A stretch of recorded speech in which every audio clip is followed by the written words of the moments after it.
While meeting the British High Commissioner to Uganda, Her Excellency Kate Eyre, the First Lady was grateful that the UK aid-funded Cecil program has been given an extension of 1 year. She said this program is very important and doing great at improving learning outcomes for both girls and boys in the country.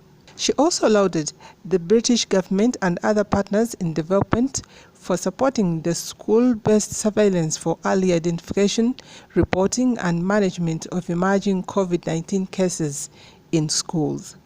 Ambassador Kate Eyre explained that they understand the importance of the school-based surveillance program because it is an insurance to keep the schools and education institutions open if COVID comes back.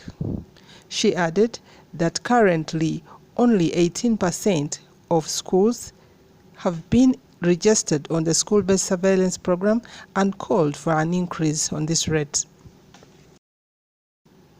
While meeting with Norway's ambassador to Uganda, Her Excellency Elin Ostebo Johansen, Mrs. Janet Museveni requested Norway to support the training of trainers in oil and gas at the Uganda Petroleum Institute, Kigumba.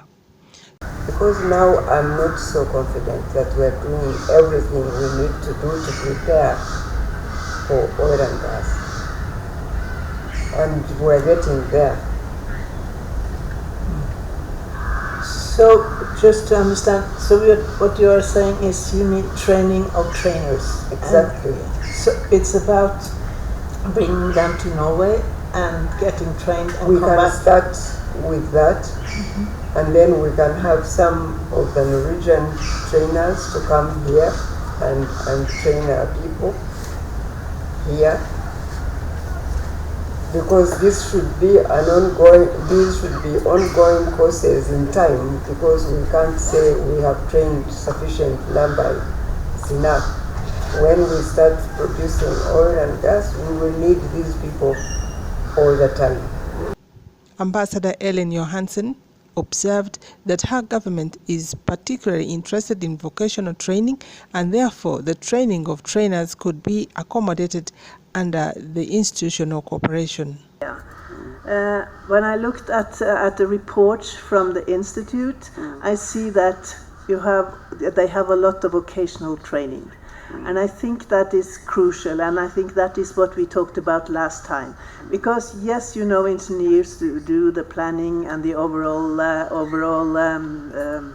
things about the how to do the exploration of oil in a good way. But you also need the welders and the electricians and the plumbers and everybody around that needs to do the work. And that is an experience we had in Norway many years ago when we started up.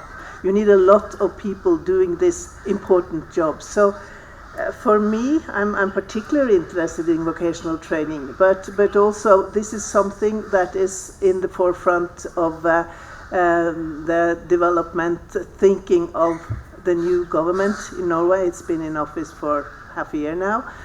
So I think the timing is pretty good. She also reported that the findings from the survey on hidden school charges will be released at the end of June this year. In this plan, they are found to what the expert they call.